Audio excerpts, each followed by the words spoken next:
take my front row seat and tell me to just sit behind you, if you insist. Bear with me since I'm not a great storyteller, but I thought this one needed to be here. During halftime at our local high school's football game, we went to the concession stand to get some food. Now, I didn't think it'd be an issue because we were sitting with a group of people, but I laid my stuff out on the bleachers anyway. However, when we got back, we were met with a group of middle-aged people and a rather elderly lady sitting in our spot and my stuff tossed to the side. Now, usually I am an extremely nice person, to the point that people are always yelling at me for being too nice and getting taken advantage of. But this week I have had enough. I am sick of being taken advantage of and done dealing with people's bull. Well, you know. I stood there for a minute and said, this is our seat. You took our seat and that's extremely rude, the leader of middle-aged ladies, who we'll call Karen, snapped back. They said no one was sitting here, so sorry. But made absolutely no attempt at moving. To which my husband said, yeah, you really look sorry. Karen motioned behind her and said, there's room back there. However, there was only one small section of bleacher directly behind her and between our entire group. I thought about it for a second and realized that arguing wasn't going to get us anywhere and would just make me look bad. So I smiled to my husband and said, okay, let's squeeze in here. It was like he could read my mind in that second and knew exactly what was about to happen. So my husband and I, along with our 4 children, squeezed right up behind and beside Karen. As anyone with kids or anyone that has ever seen kids, you can probably see where this went. These kids were running on pure sugar, adrenaline and school spirit after a long first week of school. And I made special sure the youngest, a 6-year-old boy, sat right next to me, directly behind Karen and her large bleacher chair she had set up. Did I also mention that the reason we were sitting up front is because kids can't sit still? These kids like getting as close as possible to see the game, but also enjoy coming back to us to sit and talk for a bit. In any other situation, I would have made sure my kids were respectful and courteous of those around us. I would have put a stop to the screaming when our team scored, the jumping up and down chanting with the cheerleaders running between us and the fence, but not this night. I think it took Karen all of 5 minutes to realize her mistake. The cringing from the screams right behind her, the leaning from side to side when they were standing at the fence blocking her view, the 6-year-old happily swinging his feet back and forth oblivious he was repeatedly kicking the back of her seat. Karen was getting audibly and visibly annoyed from it all and kept giving me dirty looks as if to say, control your children, where I'd just shrug and look at my husband and say, I tried to tell her. One by one those in Karen's group started to leave, but Karen held on the longest and still only made it about half an hour before she decided she couldn't take it anymore and left. Now I'm not a complete monster. I made sure my kids didn't bump or bother the elderly lady, and I even asked Karen to move her purse she had put behind her before it got stepped on, but even that was met with a scoff.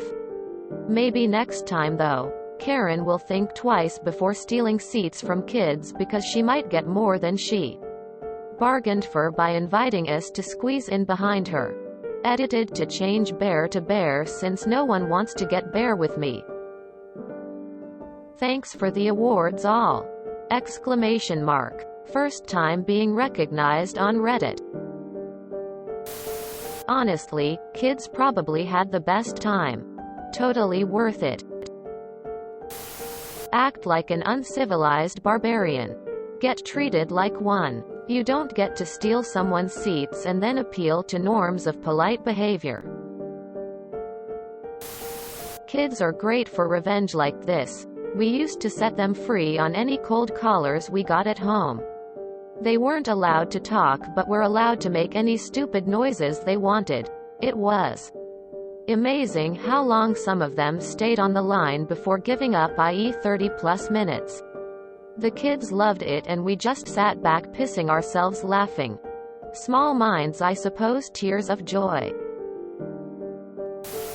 Reminds me of a time years ago I took my kids to a baseball game. My son was about 4, my daughter 10.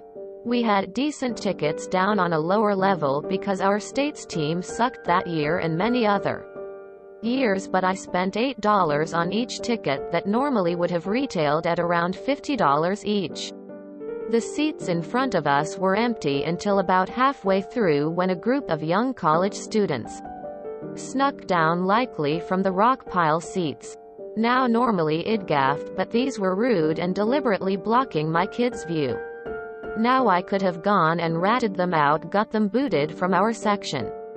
Instead I encouraged my son to do his guinea pig imitation. Ever heard a demanding guinea pig? Squee squeeze at the top of his lungs. When the main girl turned to glare, I just smiled, played the kids with candy and soda, and started doing very loud cat whistles. My daughter joined in the fun, and when the game was over I whacked Ms. Bitch in the back of the head with my bag, getting up.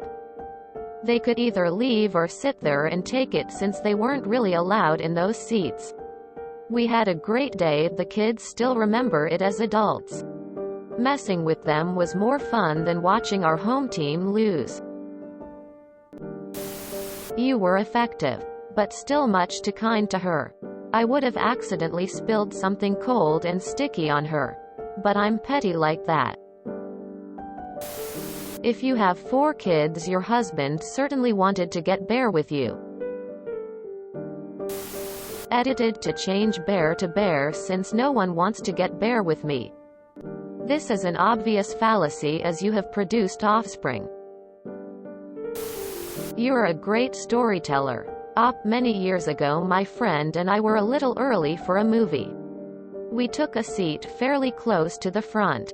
A middle-aged couple came in and sat directly in front of my friend and I. NBD at all. But the man immediately leaned his chair all the way back to the floor, so he was nearly horizontal. His seat was right on top of my legs. I said, "Ouch," audibly, and they didn't even turn. So I didn't think twice and began kicking and continuing to talk with my friend. "You want my leg? You get both the good and the bad my leg has to offer." Soon enough the man began doing the over-the-shoulder thing, as though he expected me to bring the manners to this situation. His wife turned around and I loudly but politely said, "Sorry.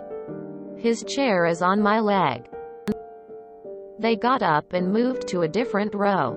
And as they walked away I loudly remarked to my friend, "That's what happens when you lean back without checking you're not on someone else's legs." At this point there were still a number of seats available throughout the room. There were whole empty rows. There was no reason to not sit one seat or a row away from us if he wanted to lean back for the movie. In the absolute least, he or his wife should have checked before deciding my leg was a bedpost he could just use. They could have also waited for the movie to come on streaming and watch it lying down. I will never fault a person for being quiet and going along with things for safety's sake. If you can guarantee safety, know that a lot of the time if you drop the politeness the other party isn't bringing, they wise up fast. Some people expect you to stay quiet because they're banking on you not wanting to draw attention in a crowd. I say use that back on them. Put the shame where it belongs. Bear with me. Please be patient with me. Bear with me. Let's take our clothes off together. Bear with me. My companion is a large, forest-dwelling omnivore from the family Ursidae. https www.grammarly.com/blog/bear-with-me/. Oh, I'm so sorry for your hair. My kid's hot dog was filled with too much ketchup. Mama Bear. As they were getting up, you could have buried the dagger. There's some room back there. Quote. My wife would have just sat behind them and jackhammered their seat with her feet. I might have accidentally spilled some soda into or on her purse before suggesting she move it. This is where you accidentally on purpose let the 6-year-old dump an extra large ice-filled Coke down Karen's back. Oopsie, so sorry. I'll keep my clothes on, thanks. What about the rest of your group? Why didn't they speak up? Even with this, you were so much kinder than me. She moved your stuff. I would have thrown her stuff in the trash, including that damn purse. She left her purse unattended behind her? You could have made a profit on the whole thing. I would have made sure the kids bumped into her repeatedly. If you enjoyed this video, please check out our playlists full of similar content. Epic Haircast is like doom scrolling for your ears. Please like, share, and subscribe.